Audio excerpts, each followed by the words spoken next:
আসসালামু আলাইকুম ওয়া রাহমাতুল্লাহি ওয়া বারাকাতুহু। ইন্নাল হামদালিল্লাহ ওয়াসসালাতু ওয়াসসালামু আলা রাসূলিল্লাহ ওয়া আলা আলিহি ওয়া সাহবিহি ওয়া মান ওয়ালা, আম্মা বাদ। প্রিয় দর্শক, কাছে কিংবা দূরে যে যেখান থেকে এই মুহূর্তে আমাদেরকে দেখছেন এবং দেখবেন, সকলকে আন্তরিক শুভেচ্ছা ও অভিনন্দন জানিয়ে শুরু করছি আপনাদের প্রিয় চ্যানেল নেক্সাস টেলিভিশনের নিয়মিত আয়োজন বেকম্যানস বিস্কিটস নিবেদিত ইসলামী জীবন বিধান।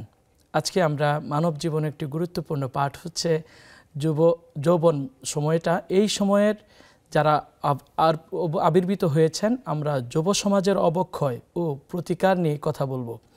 নিয়মিত আমাদের সাথে একজন মেহমান থাকেন। আজকের এই আয়োজনে আমাদের সাথে রয়েছেন বিশিষ্ট ইসলামী স্কলার, মসজিদুত তাকওয়া, ধানমন্ডি, ঢাকার সম্মানিত খতিব মোহতারাম হাফেজ মুফতি সাইফুল ইসলাম হাফিজাহুল্লাহ। আসসালামু আলাইকুম রহমতুল্লাহ। ওয়ালাইকুম আসসালাম ওয়া রাহমাতুল্লাহি ওয়া বারাকাতুহু। শেখ কেমন আছেন? আলহামদুলিল্লাহ ভালো আছি, আপনি কেমন আছেন? আলহামদুলিল্লাহ, ধন্যবাদ শেখ। প্রিয় দর্শক, আপনারা আপনাদের মনে থাকা যে কোনো প্রশ্ন করতে আমাদের টেলিভিশনের স্ক্রিনে দেওয়া নাম্বারে কল করুন, অথবা আমাদের ফেসবুক পেজের কমেন্ট বক্সে আপনার প্রশ্ন তুলে ধরুন। আমরা আপনার প্রশ্নের উত্তর দেওয়ার চেষ্টা করবো ইনশাআল্লাহ। প্রিয় দর্শক, মানব জীবনের গুরুত্বপূর্ণ অধ্যায়, একটি ইম্পর্টেন্ট পার্ট হচ্ছে যৌবনকাল। এই যৌবনকাল দিয়ে আমরা সোনালী সমাজ গড়তে পারি, অথবা এই যৌবনকালটা যদি আমরা অন্যায় এবং অপকর্মে ব্যয় করি, তার জন্য আল্লাহর কাছে জবাবদিহি করতে হবে। এই বিষয়ে আমরা কথা শুনবো আমাদের প্রিয় শাইখের কাছে। শাইখ, আপনি যদি যুব সমাজের অবক্ষয়, এই কারণ ও প্রতিকার, এই বিষয় নিয়ে আমাদের দর্শকদের উদ্দেশ্যে কোরআন এবং হাদিসের আলোকে তুলে ধরতেন। আলহামদুলিল্লাহ সাল্লাতু ওয়াসসালামু আলা রাসূলিল্লাহি আম্মা বাদ। আপনাকে অনেক অনেক ধন্যবাদ জানাচ্ছি যে খুবই একটি গুরুত্বপূর্ণ বিষয়ে আপনি কথা বলার জন্য আমাকে অনুমোদন দিয়েছেন। জাযাকাল্লাহ খায়র। আমরা জানি যে যে সমাজের যুব সমাজ ভালো হয়, সে সমাজ ভালো হয়। যে সমাজের যুব সমাজের মাঝে যদি অবক্ষয় তৈরি হয়, তাহলে সেই সমাজ ধ্বংস হয়ে যায়। এবং আমরা এটাও দেখেছি যে পৃথিবীতে নানা সময়ে, আপনি গল্প বলেন, কবিতা বলেন, সাহিত্য বলেন, অথবা উপন্যাস বলেন বা ইতিহাস বলেন, সর্বক্ষেত্রেই দেখবেন যে পৃথিবীতে ইতিহাস রচিত হয়েছে বা নানা ক্ষেত্রে ইতিহাসের মোড় ঘুরিয়ে দিয়েছে যুব সমাজ। এই কারণে আমাদের এই যুব সমাজদের ব্যাপারে বা যুবকদের ব্যাপারে ইসলাম অত্যন্ত গুরুত্ব দিয়ে কোরআন এবং সুন্নায় বেশ কিছু বিষয় বা দিক নির্দেশনা আমাদেরকে দিয়েছে। আপনি যদি দেখেন যে পবিত্র কোরআনুল কারীমের মধ্যে আল্লাহ সুবহানাহু ওয়া তাআলা নবী রাসূলগণের কথা বলেছেন, পাশাপাশি তাদের একটা সময়কালের কথা বলেছেন, যৌবন সময়ের কিছু ঘটনা উল্লেখ করেছেন, ঈমানদারদের কিছু কথা উল্লেখ করেছেন। আমরা যদি সূরা কাহাফ দেখি, সেখানে কিছু যুবকদের কথা উল্লেখ করা হয়েছে। এইভাবে যুবকেরা কিভাবে তারা তাদের চরিত্রের মাধ্যমে, চরিত্র মাধুর্যের মাধ্যমে, ঈমানের মাধ্যমে কিভাবে তারা ভালো মানুষে রূপান্তরিত হয়েছেন, সেটার আপনি অহরহ প্রমাণ পবিত্র কোরআনুল কারীমের মধ্যে পাবেন। পাশাপাশি রাসূল সাল্লাল্লাহু আলাইহি ওয়াসাল্লামের সুন্নাতে আপনি অনেক যুবকদের সম্পর্কে অনেক বক্তব্য পাবেন। আমরা এটা জানি, আপনি নিশ্চয়ই ভালো করে জানেন যে রাসূল সাল্লাল্লাহু আলাইহি ওয়াসাল্লাম আমাদেরকে জানিয়েছেন যে কিয়ামতের ময়দানে আমাদেরকে যে 5টি প্রশ্ন করা হবে, যে 5টি প্রশ্নের উত্তর না দিয়ে আমরা সামনে অগ্রসর হতে পারবো না। সেখানে কিন্তু আন শাবাবিহি কথাটা আসছে, যে তার যৌবনকে সে কোন খাতে ব্যয় করেছে। ঠিক এভাবে আমরা এটাও জানি যে একজন যুবকের গুরুত্বটা কত অপরিসীম। আল্লাহ রাসূল সাল্লাল্লাহু আলাইহি ওয়াসাল্লামের সেই সুন্নাহ বা হাদিসের দিকে যদি আমরা তাকাই, তিনি আমাদেরকে জানিয়েছেন যে যেদিন কিয়ামতের ময়দানে আরশে আজিমের নিচে যে 7 প্রকার ব্যক্তিকে আল্লাহ তাআলা ছায়া প্রদান করবেন, তার মধ্যে সেই যুবক যারা তাদের সময়টাকে আল্লাহ তাআলার ইবাদতের মাধ্যমে কাটিয়েছেন বলে উল্লেখ করা হয়েছে। তো এই কারণে আমি বলবো যে যুব সমাজ যদি অবক্ষয়ের মধ্যে পড়ে যায়, তাহলে রাষ্ট্র অবক্ষয়ের মধ্যে পড়ে যাবে। তো সেই অবক্ষয়গুলো কি যদি এক কথায় বলি, সবচাইতে অবক্ষয়ের কারণগুলো কি যদি এক কথায় বলি, তাহলে সবচাইতে বড় অবক্ষয়ের কারণ আমরা বলবো যে আমাদের যুব সমাজের মধ্যে ধর্মীয় মূল্যবোধের বিশাল একটা শূন্যতা তৈরি হয়েছে। অসংখ্য যুবক তারা তাদের মাঝে ধর্মীয় মূল্যবোধ, দ্বীনের যে চেতনা বা দ্বীন সম্পর্কে জ্ঞান, এই বিষয়গুলো না থাকার কারণে তাদের অবস্থাটা হলো এখন এমন যে এখন যৌবন যার যুদ্ধে যাওয়ার শ্রেষ্ঠ সময় তার, এখন তিনি তার যৌবনকে নানা খাতে ব্যয় করছেন। ভালো পথে অনেকেই ব্যয় করছে না, সবার কথা বলবো না। আলহামদুলিল্লাহ অনেক যুবক ভাইরা আছেন, তরুণ তরুণীরা আছেন যারা ইসলামের পথে এসছেন বা প্র্যাকটিসিং লাইফ লিভ করছেন, তাদের কথা ভিন্ন। কিন্তু অধিকাংশ যুবক যুবতীদের ক্ষেত্রে আমরা এটা দেখি। দ্বিতীয় বিষয়টা আপনি দেখবেন যে, এটা দ্বিতীয় বিষয় বলতে আমি এভাবে বলছি, অনেকগুলো কারণ আছে। এর মধ্যে আরেকটা কারণ হলো যে আমরা বর্তমানে দেখতে পাচ্ছি যে প্রচণ্ড আমাদের মাঝে এই তথ্য বা প্রযুক্তির যে নির্ভরতা, এটা তৈরি হয়েছে। এবং এই নির্ভরতা তৈরি হওয়ার কারণে প্রযুক্তির ক্ষেত্রে, প্রযুক্তিতে এমন অবস্থা, ভার্চুয়াল জগৎটা তৈরি হয়েছে, এখানে সবই পাওয়া যায়। তো আমরা দেখি যে অনেক যুবক যুবতী যেগুলো উচিত নয় সেই সকল কাজগুলো তারা করছেন। পারিবারিক মূল্যবোধের একটা অভাব আছে, এটা একটা কারণ। তারপরে সামাজিক একটা মূল্যবোধ, তাদেরকে যেভাবে সমাজ গঠন করার কথা ছিল সেটার একটা অভাব আছে আমরা দেখি। আরেকটা কারণ হলো আমরা বলতে পারি বেকারত্ব। একজন যুবক যখন তার কাজ করার কথা, তখন যদি সে বেকার থাকে, তাহলে এই যুবকের মধ্যে অবক্ষয় তৈরি হবে, নানা ধরনের চারিত্রিক অবক্ষয় আমরা খেয়াল করব। তো এই কারণে এটাও একটা বড় ধরনের সমস্যা আমি বলবো। তো এই বিষয়গুলো থেকে আমরা যদি আমাদের রাষ্ট্রকে ভালো নাগরিক আমরা উপহার দিতে চাই, পাশাপাশি যদি আমাদের যুব সমাজকে একটা ভালো পথে ফিরিয়ে আনতে চাই, তাহলে যেটা দরকার, প্রচুর দ্বীনের প্রসার তাদের মাঝে ব্যাপক হারে এটা প্রচলন করা আমাদের দরকার। তাদের মাঝে দ্বীনের সৌন্দর্য তুলে ধরা দরকার, তাহলে তারা দ্বীনের পথে আসবেন। একটা যুবক যদি দ্বীনের পথে আসে, তাহলে এই সমাজ সুন্দর হতে বাধ্য। তো এই জন্য আমাদের দ্বীনমুখী করতে হবে যুব সমাজকে, পাশাপাশি বেকারত্ব ঘোচানোর চেষ্টা করতে হবে, ভার্চুয়াল জগৎ থেকে বাস্তবতার দুনিয়ায় আসতে হবে, এবং পারিবারিকভাবে তাদেরকে আগলে রাখতে হবে। এই সকল বিষয়গুলো যদি আমরা একটু খেয়াল করতে পারি, আশা করা যায় ইনশাআল্লাহ তাআলা আমাদের এই দেশের যুব সমাজই ইনশাআল্লাহ পতাকা ধরবে এবং আমাদের রাষ্ট্রকে এগিয়ে নেবে। দুনিয়া এবং আখিরাতে তাদের কল্যাণ মুখর জীবন তারা যাপন করতে পারবে ইনশাআল্লাহ। শেখ, আপনি চমৎকার বলেছেন। তারপর আমরা একটা জিনিস দেখি যে আমাদের যুব সমাজ, এই আমাদের রাষ্ট্রীয়ভাবে ইসলামী হুকুমত না থাকার কারণে আমাদের যুব সমাজের কাছে, আপনি যেভাবে বলছিলেন যে নেশাদ্রব্য, তারপরে আমাদের গান বাজনা, ইসলামী মূল্যবোধ না থাকার কারণে, আবার দেখা যাচ্ছে যে বড়দেরকে সম্মান না করা, এই বিষয়গুলো খুব বেশি আমাদের সমাজকে নষ্ট করে দিচ্ছে।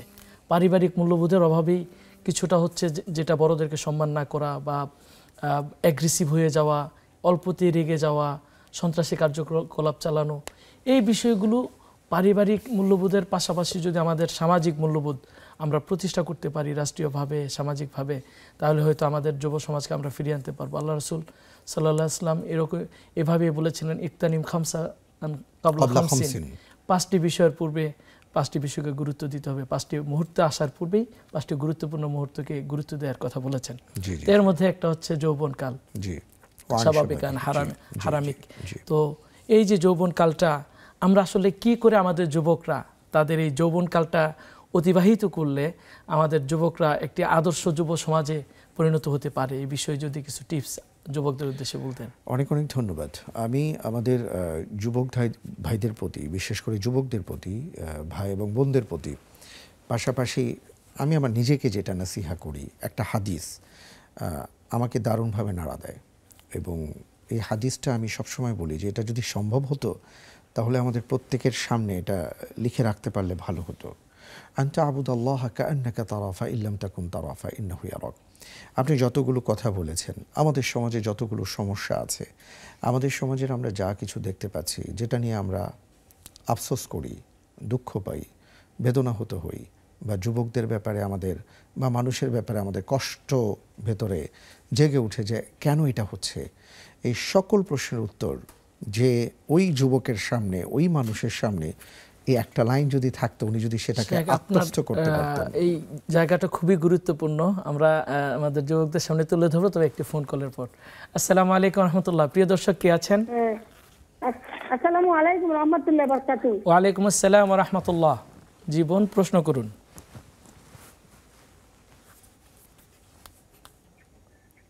আসসালামু আলাইকুম রহমতুল্লাহ বারাকাতুহু। হুজুর, ওয়ালাইকুম আসসালাম বোন, শুনতে পাচ্ছি, আপনি প্রশ্ন করুন।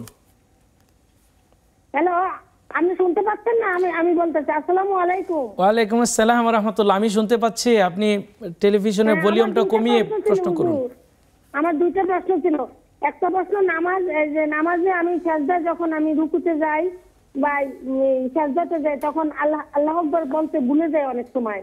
আবার সাজদাতে রুকুতে আবার আমরা সুবহানাল্লাহ রাব্বিল আলা সুবহানাল আযীম বললো আমার একবার হয়তো ভুলে যায় বা মনে থাকে না। এগুলি কি সাউন্ড সেন্টার দিব একটু বুঝিয়ে বলুন। আর একটা হচ্ছে কোরআন সম্বন্ধে, আমি সূরা মুলক পড়ি। আমি সূরা মুলকে পড়ি যে প্রায় আমি সবসময় পড়ি এসে নামাজ পড়া। আমার যদি কোনো গুনাহ অপরাধ থাকে আমি আল্লাহর কাছে সবসময় কান্নাকাটি করি, যত গুনাহ করি আমি, যত অন্যায় অপরাধ করে থাকি আমি মাপ চাই। এগুলোর জন্য কি আমি কোনো ফজিলত পাবো? হ্যাঁ, আল্লাহ কি আমার এই সূরাটা নিয়ে আমার একটু সাহায্য করবে এই কবরে? জি ইনশাআল্লাহ, সঙ্গে থাকুন, আমরা আপনার প্রশ্নের উত্তর নিয়ে আসছি ইনশাআল্লাহ। বোন সঙ্গে থাকুন। আরেকজন আছেন আমাদের দর্শক। আসসালামু আলাইকুম ওয়া রাহমাতুল্লাহ। ওয়ালাইকুম আসসালামু আলাইকুম হুজুর। ওয়ালাইকুম আসসালাম। জি বোন, প্রশ্ন করুন। আমি পাবনা থেকে বলছি, সালমা। আমি একজন নতুন সদস্য। জি হুজুর, আমি অনেক কিছু পড়ি, কিন্তু আমার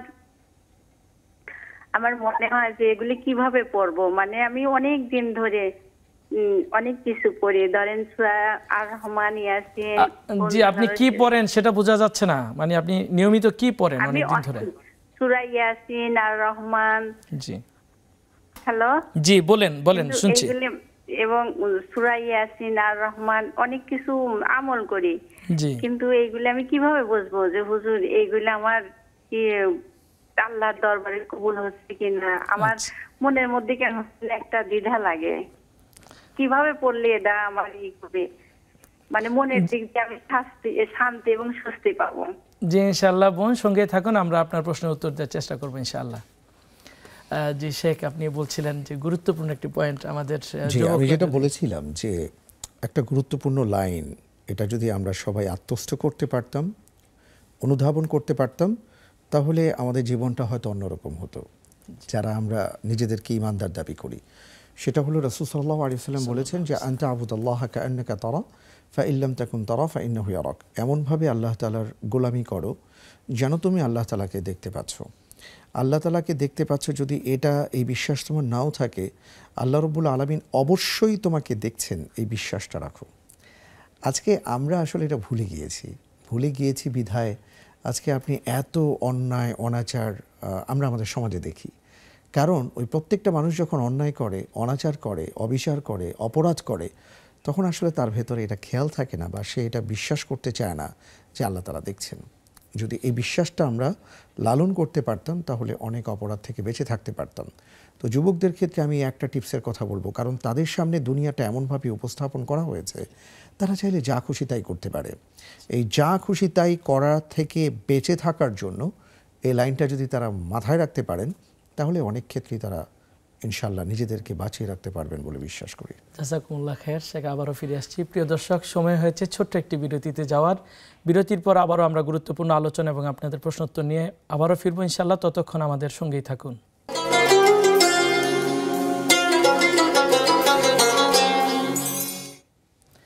প্রিয় দর্শক, বিরতির পরে আবারও আপনাদেরকে স্বাগত জানাচ্ছি আপনাদের প্রিয় অনুষ্ঠান ব্যাকমিন্স বিস্কিটস নিবেদিত ইসলামী জীবন বিধান। আমরা আপনাদের প্রশ্ন উত্তরগুলোর উত্তর দিচ্ছিলাম এবং যুবক সমাজের অবক্ষয় ও এর প্রতিকার নিয়ে কথা বলছিলাম। আপনারা যদি আপনাদের মনে থাকা যে কোনো প্রশ্নের উত্তর জানতে চান, তাহলে টেলিভিশনের স্ক্রিনে দেওয়া নাম্বারে আমাদেরকে কল করুন, অথবা আমাদের ফেসবুক পেজের কমেন্ট বক্সে আপনার প্রশ্ন তুলে ধরুন, আমরা উত্তর দেওয়ার চেষ্টা করবো ইনশাআল্লাহ। এই মুহূর্তে আমাদের সাথে স্টুডিওতে রয়েছেন আমাদের সকলের প্রিয় শেখ, মসজিদুত তাকওয়া সোসাইটি ধানমন্ডি ঢাকার সম্মানিত খতিব হাফেজ মুফতি সাইফুল ইসলাম হাফিজাহুল্লাহ। শেখ, আপনি কথা বলছিলেন খুব চমৎকার করে আমাদের যুব সমাজের অবক্ষয় কারণ ও প্রতিকার। তো আমরা কয়েকটি ফোন কল পেয়েছিলাম। আমরা আমাদের এক বোন জানতে চেয়েছেন, রুকু সিজদায় যেতে তাকবীর ভুলে যায় এবং রুকু সিজদাতে তাসবিহ পাঠের বিষয়টা ওনার গণনাতে ভুল করেন, তাহলে ওনাকে কি করতে হবে সালাতে? অনেক ধন্যবাদ। সালাতের মধ্যে যে তাকবীরে তাহরিমা, যেটাকে আমরা নামাজ শুরুর যে তাকবীর বলি, এটা মূলত ফরজ। এটা যেন ভুল না হয়, এদিকে আমাদের খেয়াল রাখতে হবে। এবং আমরা কিন্তু অনেকেই দেখি যারা বিশেষ করে মসজিদে গিয়ে জামাত ধরার চেষ্টা করেন, ওনারা অনেক সময় কিন্তু গিয়ে হাত উঁচু করেন, কিন্তু আল্লাহু আকবার বলতে ভুলে যান বা বলেন না। এটা কিন্তু বলা ফরজ। এটা যদি কেউ ভুলেও ছেড়ে দেন, ওনাকে আবার নামাজটা দোহরাতে হবে।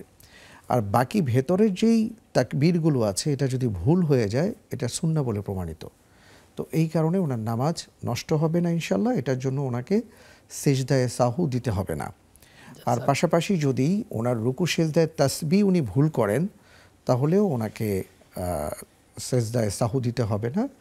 তো উনি খেয়াল রাখবেন, চেষ্টা করবেন ইনশাআল্লাহ। ফাত্তাকুল্লাহা মাস্তাতাতুম, যতটুকু পারেন ইনশাআল্লাহ আল্লাহ দেখছেন। জাযাকুমুল্লাহ খায়ের শেখ। আমাদের বোন আরেকটি প্রশ্ন করেছিলেন, সূরাতুল মুলক তিনি নিয়মিত তিলাওয়াত করেন, এর কারণে কি আল্লাহ তাআলা ওনার গুনাহ মাফ করবেন বা ওনাকে আল্লাহ তাআলা কি পরিমাণ ফজিলত দান করবেন জানতে চেয়েছেন। প্রথমত আমি যেটা বলবো যে আমরা এমন একজন মালিকের গোলাম, যে মালিকের ব্যাপারে রাসূল সাল্লাল্লাহু আলাইহি ওয়াসাল্লাম আমাদেরকে বলেছেন যে সেই মালিক বলেছেন, আনা আযুন্নু মা বিআবদি, আমার বান্দা আমার ব্যাপারে যা ধারণা করে আমি তার জন্য তাই। সুবহানাল্লাহ। সুতরাং আমরা যদি আমার মালিকের ব্যাপারে এটাই ধারণা করি যে আমার মালিক আমাকে ক্ষমা করে দেবেন, অবশ্যই তিনি আমাদেরকে ক্ষমা করে দেবেন। তো আমার বোন যেই তিলাওয়াত করছেন, আমাদের সম্মানিতা যিনি দর্শক বললেন, আলহামদুলিল্লাহ, যে প্রতিদিন উনি সূরাতুল মুলক পড়েন, অবশ্যই এটার বেনিফিট তো তিনি পাবেনই। আল্লাহ তাআলা তাকে অবশ্যই এটার পুরস্কার দেবেন। পাশাপাশি এটার ব্যাপারে হাদিসে এসছে যে এতে করে কবরের আযাব সহজ করে দেন আল্লাহ রাব্বুল আলামিন। আল্লাহ রাব্বুল আলামিন আমাদের সবাইকে আমল করার তৌফিক দান করুন। জাযাকাল্লাহ খায়ের শেখ। আমাদের আরেক বোন পাবনা থেকে তিনি প্রশ্ন করেছেন, তিনি নিয়মিত সূরা ইয়াসিন আর রহমান সহ আরও অনেক সূরা তিলাওয়াত করেন, এবং তিনি কিভাবে বুঝবেন তো ওনার ইবাদত কবুল হচ্ছে কিনা বা ওনার এটার ফজিলত আল্লাহ দিচ্ছেন বা বরকত দিচ্ছেন, কিভাবে বুঝবেন?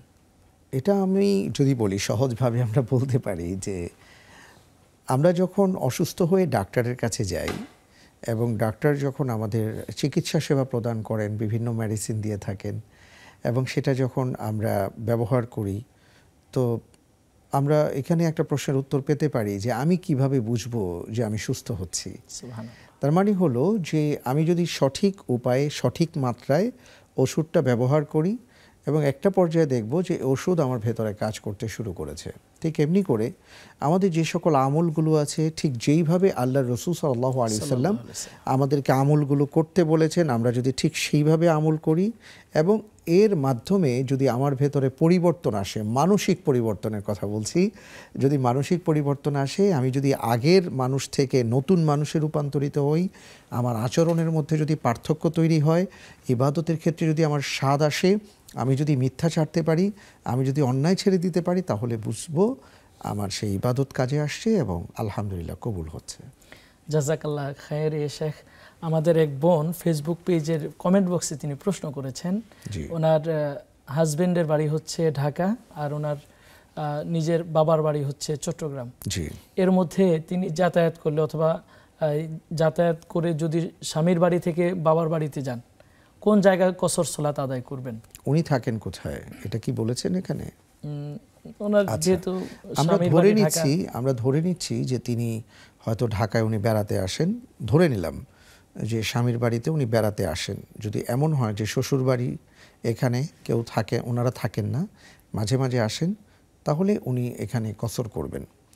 দ্বিতীয় বিষয়টা হলো যে যদি ওনার বাবার বাড়িতে যান, ওখানে যদি ওনার আর কি নিজস্ব সম্পদ থেকে থাকে, তাহলে ওলামায়ে কেরামের মত হলো যে তিনি ওয়াতনে আসলি একাধিক করতে পারবেন। উনি চাইলে সেখানে পুরোপুরি নামাজ আদায় করতে পারবেন, আবার চাইলে কসর করতে পারবেন। আর উনি এখন যেখানে অবস্থান করছেন সেটাই হলো এই মুহূর্তে তার জন্য ওয়াতনে আসলি বা মূল ভূমি। এখন যেখানে আছেন এটা স্বামীর বাড়ি হতে পারে অথবা অন্য জায়গায় হতে পারে, ওখানে গেলে তিনি স্বাভাবিক সালাত আদায় করবেন। শেখ জাযাকাল্লাহ খায়ের। তাছাড়া তো তিনি ভ্রমণ অবস্থায় যদি কোনো সালাতের টাইম যদি ভ্রমণ অবস্থা হয়, তাহলে অবশ্যই ওনার জন্য বিশাল একটা সুযোগ আছে আমাদের জন্য। ইসলাম দিয়েছে যে আমি যখন ভ্রমণ অবস্থায় থাকব, অনেকে বলে থাকেন যে 48 মাইল, হাদিসে নানা ধরনের বক্তব্য এসছে। মূল কথা হলো সফররত অবস্থায় আমরা 4 রাকাত বিশিষ্ট সালাত 2 রাকাত পড়ব। শুধু তাই নয়, এমনও আমি সুযোগ পেয়েছি বা সুযোগ পাই, যেটা বুখারীর মধ্যে আসছে, হাদিসের মধ্যে আসছে যে আল জামউ বাইনা সালাতাইন কাসরানও করা যায়, জোহর আসর একসাথে পড়া যাবে, মাগরিব এশা একসাথে পড়া যাবে। সেটা জোহরের ওয়াক্তেও হতে পারে, আসরের ওয়াক্তেও হতে পারে, আবার মাগরিব অথবা এশার ওয়াক্তে হতে পারে। কিন্তু এই দুই ওয়াক্তের সালাত আলাদা আলাদা হবে, জোহর আসর একসাথে, মাগরিব এশা একসাথে, এটা সফররত অবস্থায়। জাযাকাল্লাহ খাইর। এটা আল্লাহর পক্ষ থেকে আমাদের জন্য একটা নিয়ামত বা সুযোগ বলা যেতে পারে। আমাদের সাথে কয়েকজন দর্শক রয়েছেন। আসসালামু আলাইকুম ওয়া রাহমাতুল্লাহি ওয়া বারাকাতুহু। ওয়া আলাইকুম আসসালাম ওয়া রাহমাতুল্লাহি ওয়া বারাকাতুহু। জি বোন, প্রশ্ন করুন। হুজুর কাছে আমার প্রশ্ন, মনে করেন এই 4 রাকাত ফরজ নামাজ বিশিষ্ট ওইটা যদি আমি মনে হয় আমি আবার নতুন করে পড়লে কোনো একটা সমস্যা আছে, বা আরেকটি প্রশ্ন হচ্ছে হিংসা কেন চলে আসে, এটার থেকে কিভাবে বাঁচতে পারি? আরেকবার যদি বলতেন। 4 রাকাত নামাজ, জি, কি 3 রাকাত পড়ছি নাকি 5 রাকাত পড়ছি এটা ভুলে গেছি, কিন্তু নামাজ শেষ করার পরে আবার আমি নতুন করে পড়তে পারবো? এটা জি, সঙ্গে থাকুন, আমরা উত্তর দেওয়ার চেষ্টা করবো ইনশাআল্লাহ। শেখ, আমরা জি, আমাদের সাথে আরেকজন দর্শক আছেন। আসসালামু আলাইকুম ওয়া রাহমাতুল্লাহ। জি, ওয়ালাইকুম আসসালাম ওয়া রাহমাতুল্লাহ। হুজুর, আমি মোহাম্মদ নীলা বলছিলাম পাবনা সদর থেকে। আমার দুইটা প্রশ্ন আছে। জি বোন, বলুন। জি, প্রথম প্রশ্ন হচ্ছে হুজুর, এই যে মানে ফরজ নামাজের পরে যে আমলগুলো করি, ধরেন আস্তাগফিরুল্লাহ 3 বার, আল্লাহু আকবার একবার বললাম, আল্লাহুম্মা আনতাস সালামও পড়লাম, তা আয়াতুল কুরসি পড়ার আগে কি বিসমিল্লাহির রহমানির রহিম বলে নিতে হবে? আমি তো বিসমিল্লাহ বলি না, সেদিন জানলাম যে বলতে হয়, আসলে কোনটা সঠিক বলবেন? আর দ্বিতীয় নম্বর প্রশ্ন হচ্ছে হুজুর, ধরেন আমরা ক্লাসেই থাকি বা যে কোনো জায়গায় থাকি না কেন, টিচাররা যখন আসেন তখন যে আমরা দাঁড়িয়ে সালাম দিই, হ্যাঁ, এই দাঁড়িয়ে সালাম দেওয়াটা কি মানে উত্তম, নাকি আমরা বসে থাকলাম বা বসেও সালাম দেওয়া যায়, নাকি দাঁড়িয়ে দিতে হবে, কোনটা আসলে সহি, এটা একটু বলবেন হুজুর। জি, ধন্যবাদ বোন, সঙ্গে থাকুন। আমাদের সাথে আরেকজন দর্শক আছেন। আসসালামু আলাইকুম ওয়া রাহমাতুল্লাহ।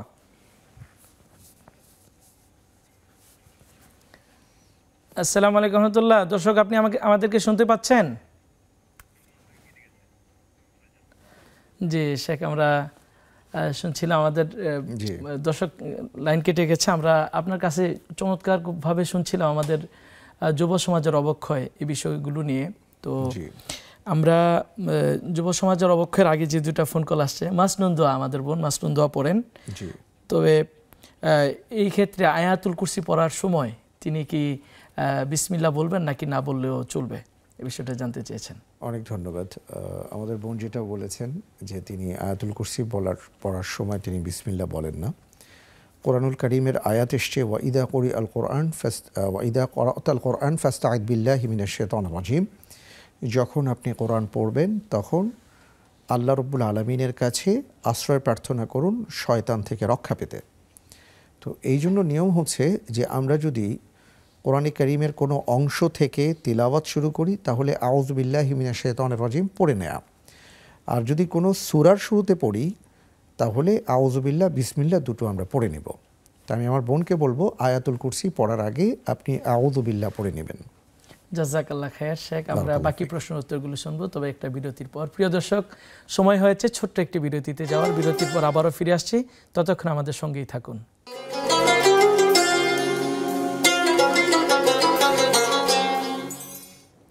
প্রিয় দর্শক, বিরতির পর আবারও স্বাগত জানাচ্ছি আপনাদের প্রিয় অনুষ্ঠান বেকনেস বিস্কিটস নিবেদিত ইসলামী জীবন বিধান।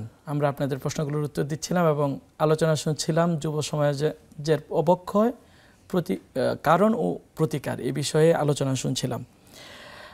শেখ, আমরা এক বোনের কাছ থেকে প্রশ্ন পেয়েছিলাম, 4 রাকাত বিশিষ্ট ফরজ নামাজ তিনি 3 রাকাত পড়েছেন নাকি 5 রাকাত পড়েছেন ভুলে গিয়েছেন।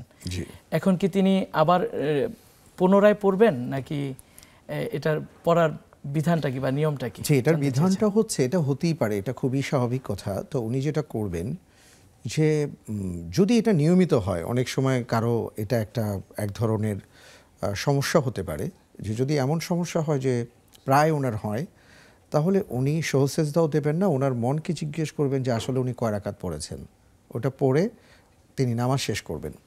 কিন্তু যদি ব্যাপারটা এমন হয় যে মাঝে মাঝে এমন আকস্মিক ঘটে বা কখনো কখনো ঘটে, তাহলে তিনি একটা হিসেব করবেন যে আমি 3 রাকাত পড়েছি না 4 রাকাত বা 5 রাকাত।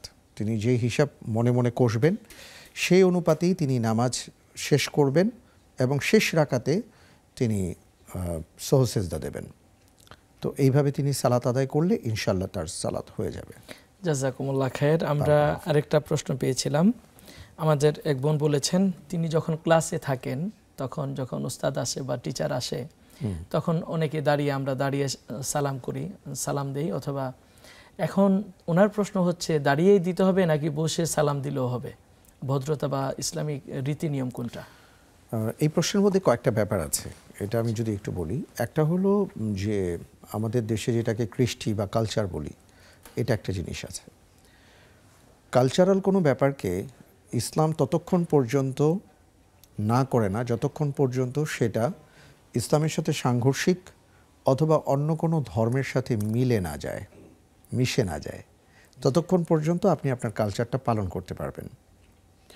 কিন্তু সমস্যা তখন হবে যদি আমাদের দিন একভাবে বলেছে আমরা আরেকভাবে করি অথবা কোনো ধর্মের সাথে মিলে যায়। তো সালামের যে ব্যাপারটা যেহেতু একটা ইবাদতের ব্যাপার, আমরা অবশ্যই সালাম দেব। এখানে কিন্তু একটু বিষয়টা ব্যতিক্রম হয়। আল্লাহ রসুল সাল্লাল্লাহু আলাইহি সাল্লাম বলেছেন যে যিনি ঘরে প্রবেশ করবেন তিনি সালাম দেবেন আগে। তো স্বাভাবিকভাবেই আমরা দেখি যে আমাদের সম্মানিত শিক্ষকবৃন্দ যখন আসেন আমাদের শিক্ষার্থীরাই আমাদেরকে সালাম দিয়ে থাকেন। এটার একটা কারণ আছে যে আমরা তাদেরকে শিক্ষা দিচ্ছি, কিন্তু এই শিক্ষাটা আমরা অন্যভাবেও দিতে পারি। এটা হলো প্রথম কথা। দ্বিতীয় বিষয় হলো যে আমাদের শিক্ষার্থীরা যে দাঁড়িয়ে যায় সম্মানার্থে এবং দাঁড়িয়ে সালাম দেয়, এটা আসলে সুন্নাহর মধ্যে আমরা পাই না। এবং দাঁড়ালেই সম্মান দেয়া হয়, বসলে সম্মান দেয়া হয় না, এটা আমাদের কালচারে চলে আসছে, কিন্তু ইসলামে এটা নাই। তো যাই হোক, মূল কথাটা হলো যে আমরা যদি মনে করি যে এখানে আমাদের শিক্ষক আমাদেরকে ভুল বুঝবেন না, তাহলে আমি বসেই সালাম দেব। আর যদি সম্ভাবনা থাকে যে তিনি আমাকে ভুল বুঝতে পারেন, অন্য কিছু মিন করতে পারেন, তাহলে আমরা আপাতত দাঁড়িয়ে সালাম দিব। সুযোগ হলে শিক্ষকের কাছে এটা আমরা উপস্থাপন করব। জাযাকুমুল্লাহ খায়ের। আমরা চমৎকারভাবে শুনছিলাম যে আপনি বলছিলেন যে আমাদেরকে কিভাবে সালাম দিতে হবে। তবে এই ক্ষেত্রে কি একটা বিষয় লক্ষণীয় নয় যে আল্লাহ রাসূল সাল্লাল্লাহু আলাইহি ওয়াসাল্লামের ওই কথার মধ্যে আছে যে ছোটদেরকে স্নেহ করা আর বড়দেরকে সম্মান করা। সম্মানের ক্ষেত্রে সালাম তো আগন্তুক হিসেবে উস্তাদ দেয়া ওনার জরুরি, আবার বেশি সংখ্যক মানুষকে কম সংখ্যক দেয়া সেই হিসেবে উস্তাদ দিতে পারেন। আমরা আরও বিশ্ব দেখি আমাদের উস্তাদরা আমাদের ক্লাসে সালাম দিয়ে প্রবেশ করেন। আর এই ক্ষেত্রে কি এটা হয় কিনা যে ছোটরা বড়দেরকে সম্মান করা? আপনি যেটা বলেছেন কথা ঠিক আছে যে এখানে ছোটরা বড়দেরকে সম্মান দিচ্ছেন। তবে সালামের ব্যাপারে কিন্তু রাসূল সাল্লাল্লাহু আলাইহি ওয়াসাল্লাম একটা আর কি বলবো যে উন্নত একটা প্রোটোকল মেনটেনের ব্যাপার তিনি বলেছেন। আবার আরেক দিক থেকে এটা এমন একটা লাভজনক বিনিয়োগ যে এখানে যিনি প্রোটোকল ভেঙে গিয়ে আগে সালাম দিতে পারবেন তিনি লাভবান হচ্ছেন। এখন এটা ব্যক্তির উপর নির্ভর করে যে তিনি কি করবেন। জি, জাযাকাল্লাহ খাইর। জি, আমাদের সাথে একজন দর্শক আছেন। আসসালামু আলাইকুম ওয়া রাহমাতুল্লাহ। ওয়া আলাইকুম আসসালাম রাহমাতুল্লাহ। জীবন প্রশ্ন করুন। হুজুর, আমার একটা এফডিআর আছে 3.5 লাখ টাকা। আমি ভাবছিলাম যে আমার তো কোনো ছেলে মেয়ে নেই, আমার হাজবেন্ডের নামে নমিনি ছিল, উনি মারা গেছে। ভাবছিলাম যে আমার কাজের মেয়েটা নমিনি করব, কিন্তু আমি চিন্তা করে দেখলাম যে ওই মেয়ে তো জীবন কোনো দিনই ওই টাকা তুলতে পারবে না, কারণ আমার হাজবেন্ড মারা গেছে, সে টাকায় আমরা তুলতে পারছি। জি জি, এখন আপনার প্রশ্ন কি? হ্যালো, লাইনটি মনে বিচ্ছিন্ন হয়ে গেছে। জি, সম্ভবত লাইনটি বিচ্ছিন্ন হয়ে গিয়েছে। আমরা আবার আমাদের সাথে আরেকজন দর্শক আছেন। আসসালামু আলাইকুম ওয়া রাহমাতুল্লাহ। আসসালামু আলাইকুম ওয়া রাহমাতুল্লাহ। আমাদের এই ফোনটিও কেটে গিয়েছে শেখ। আমরা শুনছিলাম যুব সমাজের অবক্ষয় কারণ ও এর প্রতিকার। তো আমরা প্রতিকার নিয়ে আপনার থেকে শুনছিলাম চমৎকার একটি হাদিস। আল্লাহকে স্মরণে রাখলে আমাদের যুবকরা তাদের চরিত্রকে সেভ করতে পারবে। এছাড়া আর কি কি উপায় আছে যুব সমাজ নিজেকে তৈরি করার জন্য? আমি যেটা বলবো সেটা হলো যে আসলে আমাদের যুবকদেরকে আকস্মিকভাবে আপনি কাউকে দ্বীনের ব্যাপারে আগ্রহী করলেন অথবা আকস্মিকভাবে কাউকে কিছু শেখাবার চেষ্টা করছেন, এটা একটা জিনিস।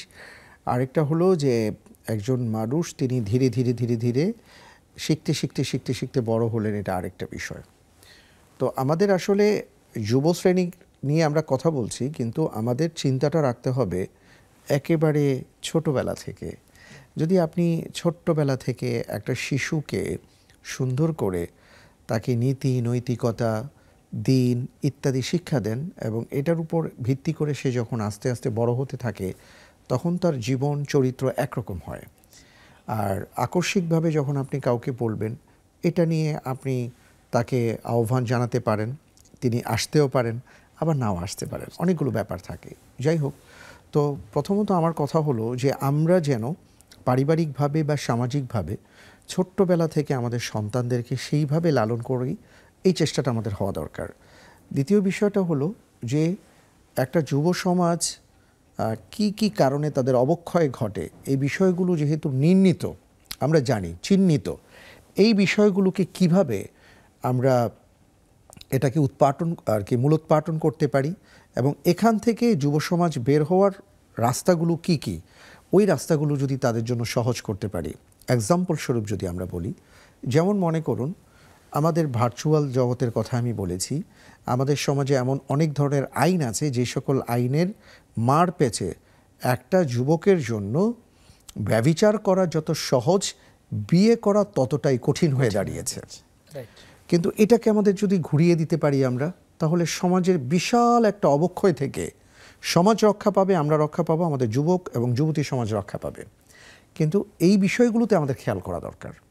আপনি যদি খেয়াল করে দেখেন, এমন অনেক ধরনের আইন আছে যেটা আমি একটু আগে বললাম। তারপরে মনে করেন যে আমাদের যুবকদের ক্ষেত্রে তাদের পড়াশোনার যে কারিকুলামগুলো যদি আমরা দেখি, এখানে আবার এমন এক কিছু বিষয় আছে যেটাকে সহশিক্ষার নামে আমরা আমাদের যুবক যুবতীদেরকে একভাবে বলা যায় যে তাদেরকে আমরা কিন্তু একটা অন্যায়ের দিকে তাদেরকে আমরা ধাবিত করছি। এই বিষয়গুলো আমরা যদি চেপে ধরে সরাতে পারি, এগুলো থেকে যদি আমাদের সন্তানদেরকে, আমাদের যুবক যুবতীদেরকে রক্ষা করতে পারি, আইন প্রণয়নের মাধ্যমে অন্যায়গুলোকে যদি বিলুপ্ত করতে পারি, তাহলে দেখবেন যে অনেকাংশে আমাদের সমাজের অবক্ষয় কমে গেছে। আপনি খেয়াল করে দেখবেন আমরা অনেক সময় অনেক ধরনের শব্দ, সুন্দর সুন্দর শব্দ ব্যবহার করি, যেমন অ্যাসিডকে না বলুন। আচ্ছা, অ্যাসিডকে না বলুন, এই না বলুনকে কেন্দ্র করে কি যুবকদের মাঝে আমরা কনসার্টের আয়োজন হতে দেখি। মাদককে না বলুন, কনসার্টের আয়োজন হতে দেখি। আবার সেই কনসার্টের স্টেজে দেখা যাচ্ছে যিনি গান গাইবেন তিনি মাদক সেবন করেই উঠেছেন। আসলে এই যে ডবল স্ট্যান্ডার্ড অবস্থা, এখান থেকে আমাদের বের হয়ে আসতে হবে।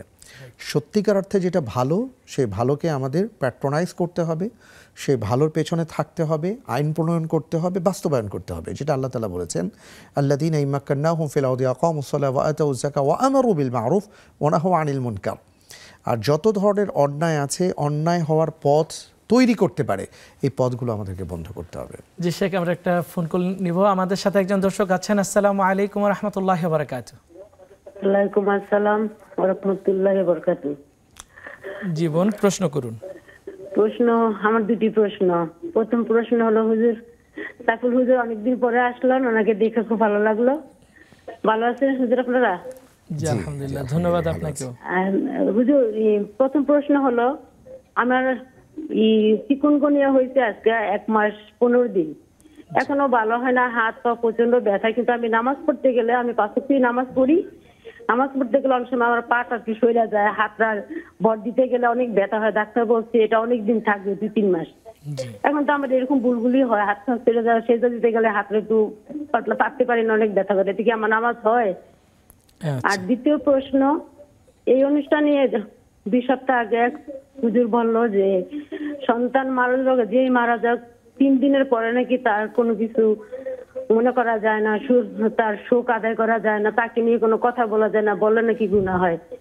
কিন্তু হুজুর আপনার সাথে আমি আমার ছেলে নিয়ে আর 2 একবার কথা বলছি, আজকে 1 মাস 9 দিন হয় আমার বাগনিও মারা গেছে। এখন তো বুঝতে পারতেছি না, আমার তো অতই কান্না আসে, একটা ছেলে মারা গেছে আমার, তাহলে কি আমার খালি গুনাহই হয় হুজুর? এটা আমি আপনাকে জানার জন্য এতদিন বসেছিলাম, এই প্রশ্ন করিনি কাউকে।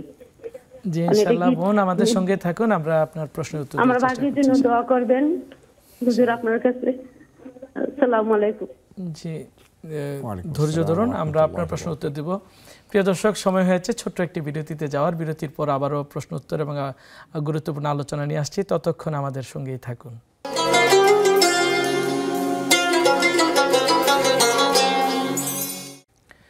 প্রিয় দর্শক, বিরতির পর আবারও আপনাদেরকে স্বাগত জানাচ্ছি আপনাদের প্রিয় অনুষ্ঠান বেকমেন্স বিস্কিটস নিবেদিত ইসলামী জীবন বিধান। আজকে অনুষ্ঠানে আমরা শুনছিলাম যুব সমাজের অবক্ষয়, কারণ ও এর প্রতিকার। এ বিষয় নিয়ে আপনাদের মনে না জানা প্রশ্নের উত্তর দেওয়ার জন্য আমরা চেষ্টা করছি।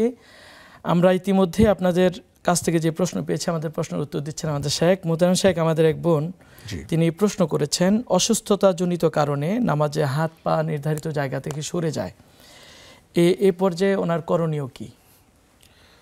অনেক ধন্যবাদ। আমরা দোয়া করি আল্লাহ তাআলা বোনকে তাড়াতাড়ি সুস্থ করে দিন, কারণ এটা এমন একটা অসুস্থতা যে এই অসুস্থতা যার একবার হয়েছে তারা জানেন। আমিও একবার ভুগেছিলাম এমন, যে পুরো আর কি আমাদের হাড়ের যে জয়েন্টগুলো এটা অনেক দিন ধরেই ব্যথা থাকে। তো আল্লাহ সুবহানাহু ওয়া তাআলা বলেছেন, ফাত্তাকুল্লাহ মাস্তাতাতুম, তুমি যতটুকু পারো ততটুকু তুমি আল্লাহকে ভয় করো, অর্থাৎ ওইভাবে ইবাদত করো। ফাযকুরুল্লাহ কিয়ামান ওয়া কুউদান ওয়া আলা জুনুবিকুম, যদি পারো দাঁড়িয়ে পড়ো, যদি না পারো বসে পড়ো, সেটা না পারলে শুয়ে পড়ো। অর্থাৎ ইবাদত করতে হবে যে অবস্থাতে আমরা থাকি। সালাতের ব্যাপারে বলা হয়েছে। তো তিনি দাঁড়িয়ে নামাজ পড়েন, রুকু সেজদা দেন, কিন্তু স্বাভাবিকভাবেই হাতে পায়ের ব্যথার কারণে তিনি ঠিক সেইভাবে দিতে পারেন না, বা একটু অঙ্গের আসা যাওয়া বা সামনে পিছনে হয়ে যায়।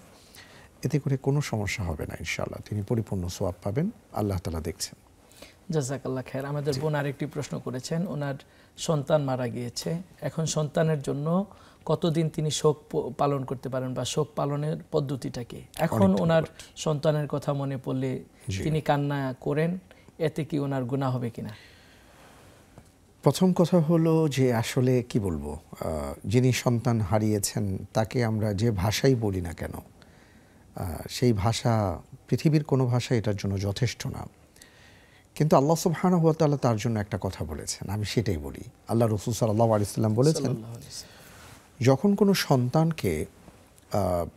সন্তানের মৃত্যু হয়, ইন্তেকাল হয়, এবং স্বাভাবিকভাবেই সেই মা বাবা কতটা ব্যথিত হন সেটা আমরা উপলব্ধি করতে পারি। তো আল্লাহ সুবহানাহু ওয়া তাআলা বলেন হাদিসে কুদসি, তিনি বলেন এবং মালাকুল মউতকে বলেন যে তুমি আমার সেই বান্দার কলিজার টুকরোকে নিয়ে এসছো এবং সে ধৈর্য ধারণ করছে, তোমরা সাক্ষী থাকো, আমি এর বিনিময়ে জান্নাতে তাকে একটা ঘর প্রদান করবো। সুবহানাল্লাহ। তা আমি শুধু আমাদের এই বোনকে এই কথাটাই বলতে চাই যে আপনি যদি ধৈর্য ধারণ করেন, ইনশাআল্লাহ তাআলা আপনি জান্নাতে একটা ঘর পাবেন। এবার আসি যে প্রশ্নটা আসছে, আরেকটা কথা বলবো। উম্মে সালামা রাদিয়াল্লাহু তাআলা আনহা থেকে বর্ণিত একটা লম্বা হাদিস, লম্বা ঘটনা, সেদিকে যাব না। একটা দোয়া তিনি শিখেছিলেন আবু সালামা রাদিয়াল্লাহু তাআলা আনহু থেকে, যে আল্লাহুম্মা আজুরনি ফি মুসিবাতি ওয়াখলুফ লি খায়রাম মিনহা, যে হে আল্লাহ, আমি যেটা হারিয়ে ফেলেছি আমাকে এই মুসিবত থেকে উদ্ধার করেন এবং এর চেয়ে উত্তম কিছু আমাকে দান করেন। আপনি এটা বেশি বেশি করে যদি পড়তে পারেন, তাহলে ইনশাআল্লাহ তাআলা আল্লাহ রাব্বুল আলামিন আপনার কাছ থেকে যে সম্পদ নিয়েছেন এর চেয়ে বড় সম্পদ আপনাকে তিনি দান করবেন। তৃতীয়টা হলো, আপনি যখনই আপনার মনটা খারাপ হবে আপনি বলবেন ইন্না লিল্লাহি ওয়া ইন্না ইলাইহি রাজিউন। এটা আপনি নিজেকে নিজে বলবেন, আমরা বলবো। কেন? যে আসলে সব কিছুই আল্লাহর জন্য, আল্লাহর কাছে চলে গেছে, আমরাও আমাদেরকে প্রত্যাবর্তন করতে হবে, আল্লাহর কাছে ফিরে যেতে হবে, এই কথা চিন্তা করা। এবার যেটা বলতে চাই সেটা হলো যে 3 দিনের শোক আর শোকের বিষয়টা হলো একটু ভিন্ন।